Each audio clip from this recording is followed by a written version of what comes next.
What's up guys, and welcome back to another episode of the Realistic Summer Career Mode. This is episode number 84, and we start today's stuff on the back of our win on match day 1. Our first game with Atletico Madrid finishes a 1-0 victory over Celta Vigo, grinding it out on match day 1. You love to see it. Champions need to do that. I talk about it all the time. Got the win, but unfortunately the only negative was this. Fran Garcia, our new left-back signed from Borussia Dortmund, on his debut, sprained his ankle inside the first half an hour, and he'll miss 4 weeks as well. Totally fine though. Manu Sanchez is still here, and he'll come and fill in as our new left wing back for the rest of the month and most of next month as well. But to start today's episode off, if you read the title, here he is. Here he is. Lionel Messi's regen. Yep, here he is. He's currently playing for Spurs under Antonio Conte. He's 22 years old, 87 rated right winger. I wish he was left-footed though. I really do, man. I really do. It's the one thing which I hope that EA in the future decide to do. Like, regens don't have to be the exact same player as the player they're modelled off, of course, no doubt about it. Of course, they can have different tangible features and different, characteristics. You don't have to look at like the exact same. Nikolic looks nothing like Modric, for example, but I do wish they'd have the same foot as the player they're modelled afterwards. Now, he does have a 5-star weak foot Sevelos, so I'm sure he could bend them with the left foot as well, but oh, I could not pass up the chance to bring this guy in. Now, he gets a clean sheet on match day 1 against Celta Vigo. I think we'll have a great defensive record with Atletico playing a 5-at-the-back system. But creativity in that last game, we didn't get that many chances. And of course, with João Felix and Cunha up top, they linked up for the goal. But I do feel I need someone else in this team that's got that flair, that's got that spark, there's something that can produce a moment of magic when we need it the most. Messi has done that throughout his entire career, be it with Barcelona or Argentina. And Eduardo Sevelos, I think he can do the same. Yep, a £140 million deal agreed with Antonio Conte. He overtakes João Felix as a club record signing. But Messi's regen is in. The same work rates, the same positions. A right winger by trade, but in this team, he's not going to play on the wing because we don't play with wingers. Yet he'll be converted into a centre forward in this team. It'll only take him 2 weeks to do that. But before I do that, what I am going to do is get the skill moves up. It was a tough decision with the development plan as well, because I looked at his stats and I thought, what's more important here, the attacking work rate or the skill moves? Lionel Messi, 3-star skill moves? Nah, he needs to get better skill moves. I use skill moves quite a lot. Maybe not as much as I used to back in the days where I used to be a bit of a skiller on Ultimate Team. That was a long time ago. But I still use skill moves quite frequently. So for me, I want to get his attacking work rate up to high. But before I do that, I want to get the skill moves up to 4-star. 3-star to me on an offensive-based player is not enough. It needs to be 4 or 5-star. So yeah, Sevelos in.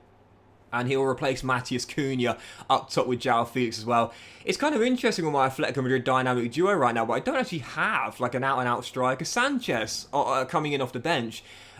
Even he, to me, looks more of a false 9.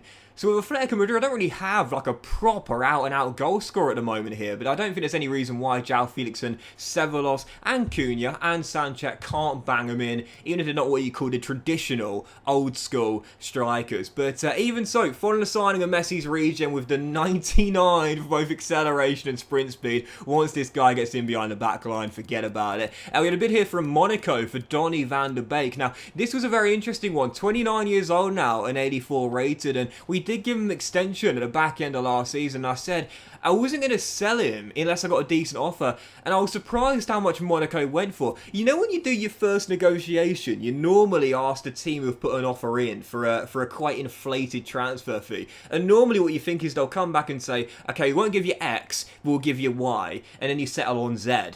My X was 60 mil. I was saying, let's start off 60 mil. What'd you say to that? And I thought Monaco were going to come back and say, nah, 50 mil. No, they're just like, yeah, 60 mil, sure, why not? We got the cash. So 60 mil for Van der Beek is a really good fee. He'll turn 30 before we know it.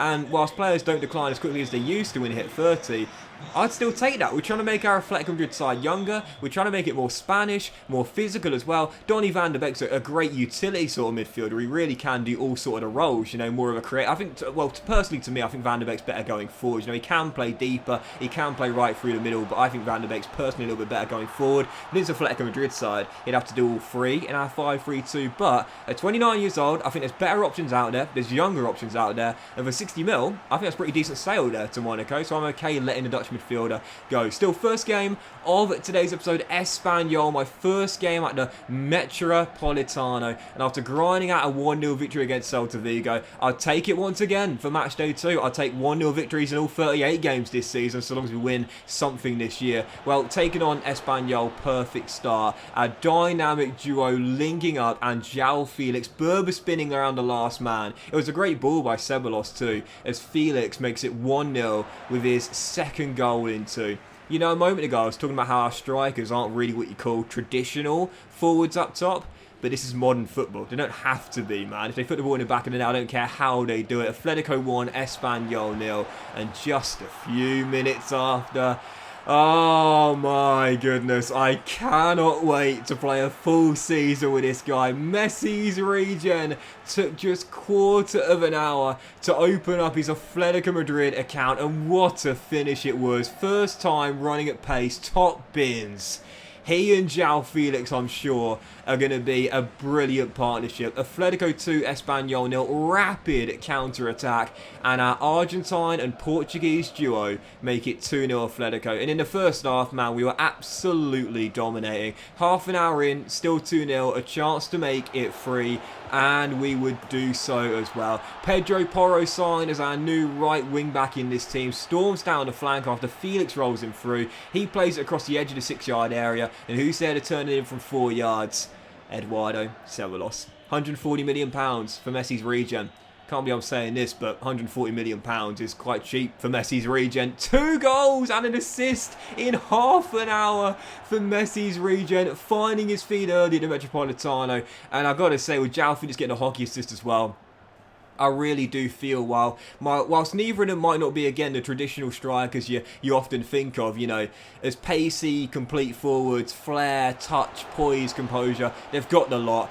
3-0 almost became 4-0, sorry. João Felix denied here his second goal of the game. Great save, keeping it at 3-0. And from the corner, whipped in. Santos, so close to his first goal for his new club, hitting the crossbar. Espanyol would eventually get the danger away as we still led by 3-0. But it was a first half we were absolutely dominating, absolutely putting the sword to Espanyol. And, you know, I said earlier, Messi's regen here, 140 mil could prove to be an absolute bargain. I just kept looking for him. And then the best thing was here, with 44 minutes on the clock, Pedro Porro steps inside. I could have rolled it back to him. I thought I'll try and catch the goalkeeper out. Everyone thinks I'm going to cut it back. Instead, catch the goalkeeper out in the near post. Atletico 4, Espanyol 0. A goal is first for Atletico Madrid to go along with an assist as well.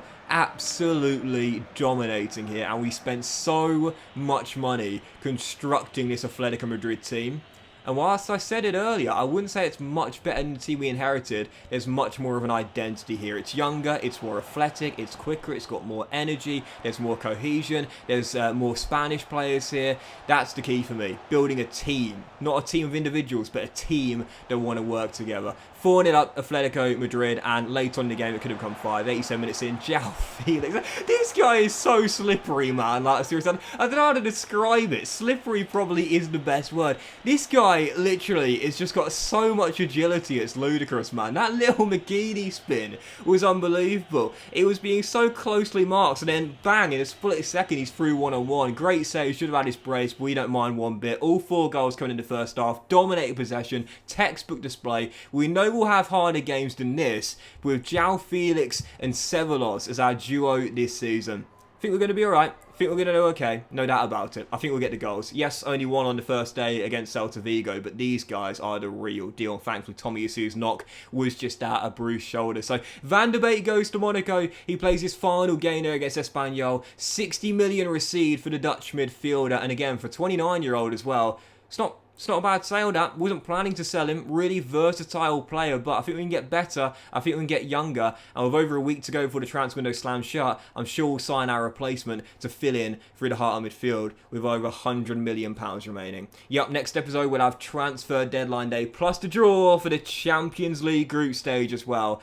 And our third and final game of August 2 as we aim to end it 100% with our new Atletico Madrid team. But that will end today's episode of the Realistic Summer Career Mode, guys. Big thank you you for watching. Really hope you have enjoyed it. If you have enjoyed today's episode, then please do drop a like. Much love to you all. Have a fantastic day, and don't miss the next episode. Again, it's got the draw for the Champions League group stage, and also a few new signings on deadline day as well. Much love, and I'll see you for it very soon.